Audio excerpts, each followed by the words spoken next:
We're going to bring Danielle DeMarco in. She's our mortgage specialist, our real estate investment mortgage specialist. Welcome, Danielle.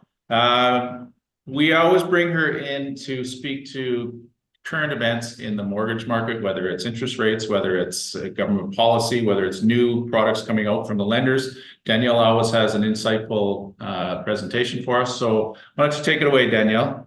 Perfect. I must say, I love the slide. Ask Danielle if you can quit your day job. Don't quit your day job because it makes it much harder to get a mortgage. There we go. That's the easy answer to that one. All right. So tonight's topic, navigating our crazy market, wanted to touch on the financing side of that briefly. So like Tim and Azad mentioned, while we may not see the summer boom, we're still going to see it remain quite stable and maybe even a slight increase, just not this boom. So what does that mean? That there's still demand and you still need to be competitive and it's still going to be a bit of a crazy market. So a few things on the financing side of things to help you out. One, it seems so simple, but get pre-approved. There are quite a few clients that come my way that have found a home, want to write an offer. I had a call today for somebody that said, hey, we wrote an offer, but they're saying they want a pre-approval letter and we're not pre-approved. Well, you're likely going to miss out on that offer to the next person who actually has the pre-approval done and documents submitted and everything ready to go. So having your mortgage broker ready to go, having that pre-approval letter in hand, not only can you present that pre-approval letter to the seller to strengthen your offer, but your realtor can actually put in a shorter condition deadline, which makes your offer look more advantageous than the guy down the road. Second thing is going to see houses right away. I'm sure Tim and Azad can attest to this. When things pop up, if they are priced well, there's still going to be competitive and multiple offers, even though the market may be stabilizing. So being ready and getting, going and seeing these properties same day within a few hours is actually quite critical. So not only do you need to be ready and prepared on the financing side of things, but you also need to be in the right mental mind space and ready to go with Tim and Azad. And then having your cash flow projections ready. So this is important. When we do your financing, we're looking at different price points. In what order should you be purchasing things? How much should you be spending? What is your down payment? We're telling you approximate mortgage payments. You're then taking that to Tim and Azad so that they can determine, okay, what area do you need to be in? What price range do you need to be in? What's going to cash flow for you based on the down payment that you have and the mortgage payments that you're looking at? So doing all of that research up front, sitting down with them, sitting down with your mortgage broker, going through all of that before you go see a property is really important so that you can be ready when that property pops up. And then when it comes to the actual application for financing. So a lot of people nowadays are doing 20% down or buying a rental property, which does require 20% if you purchase it as an investment. So an appraisal is going to be required typically on those types of purchases. That can add 3-4 business days to the approval process. So what do we do instead is we actually order the appraisal upfront at the same time as applying for your mortgage. So that way we can do everything simultaneously versus waiting a few days to get your approval back, then ordering the appraisal. You're either going to miss your deadline or you're going to have to put in, a 10 business day financing condition, which really isn't flying right now. So trade secret is, on my side of things, I've been doing this for a really long time. So we know what we need to be doing at the same time in what order to make sure we're meeting quick deadlines. So that's just kind of a few quick tips on how to be competitive in the crazy market. You need every advantage possible. One thing I did want to touch on is interest rates. It's the burning question always. So I've been asked a lot lately, what do I think rates are going to do? So last couple of weeks, we've seen bond yields increase due in part to the release of the US economic update. As all of you probably know, what happens in the US definitely affects us up here in Canada. And funny enough, there's a bit of an inverse relationship there. So the US economic report came out and was actually decent. So then our bond yields went up. And as bond yields increase, those are what affects our fixed rates. And as bonds increase, fixed rates tend to increase. Now, we have not seen any increases, and I don't think that we will. I think that these few weeks of bond yield increases, the banks are just going to kind of remain steady. They'll lose a little bit on their margins. And by lose a little bit, I mean they won't make tons and tons of money like they normally do. They'll make a little bit less money than they normally do, rather than increasing the rates.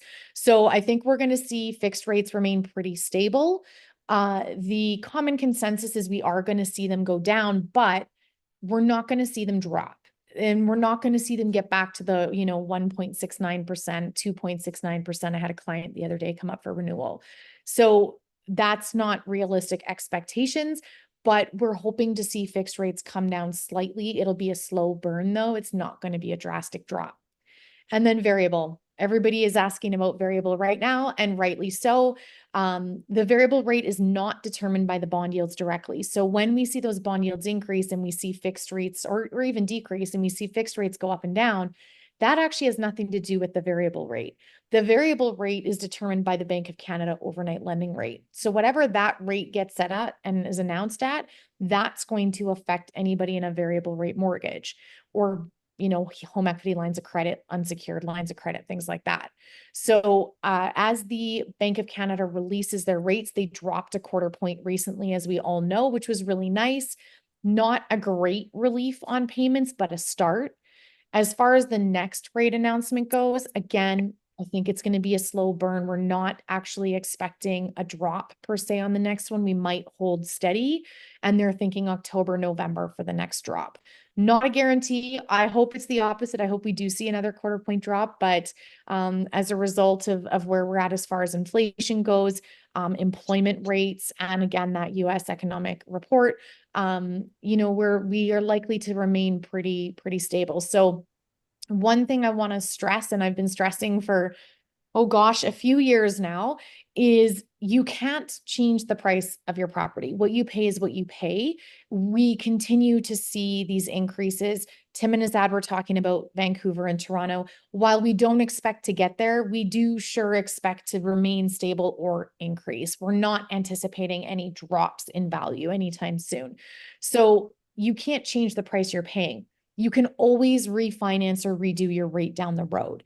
Getting into the market now, even when the rates might not be your most ideal point, it's going to be important to get in because we can always in a few years redo that rate when rates are lower, to help provide some relief. So just one thing I always like to kind of mention, because I have had clients with not buyer's remorse, but the opposite of, remorse for not purchasing because of where purchase prices are at right now. They've outpriced themselves out of the market. So sometimes when we're looking at rental properties, as long as we've got that little bit of cash flow, and again, that's where Tim and his ad come in, but it's really great to just get into the market and worry about the interest rates down the road. As they start to lower, we can look at adjusting those. Awesome. Yeah. So Danielle, what do you recommend for people to do out there that are on a variable and can possibly switch to a fixed? Would you recommend that, or what are you seeing out there? I say ride it out. If you're in the variable, you likely have been in the variable for a couple of years now. You already wrote out all of the increases. Start to ride out the decreases. It's kind of like the stock market. You don't want to sell when it's low and then you lose all the gain on the other side, right? So I would say hold off on locking in. If you can stomach the payments where they're at right now, it's likely to only go down. So yeah, and then you can always on a variable lock into a fixed rate at any time, right? Without a penalty. So if in a year your rates have fixed rates have come down and you feel like you want to lock in at that time, that's great. But I wouldn't lock in quite yet if you are in a variable.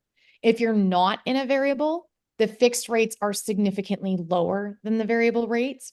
So some people are taking a fixed rate because they like the payments being set.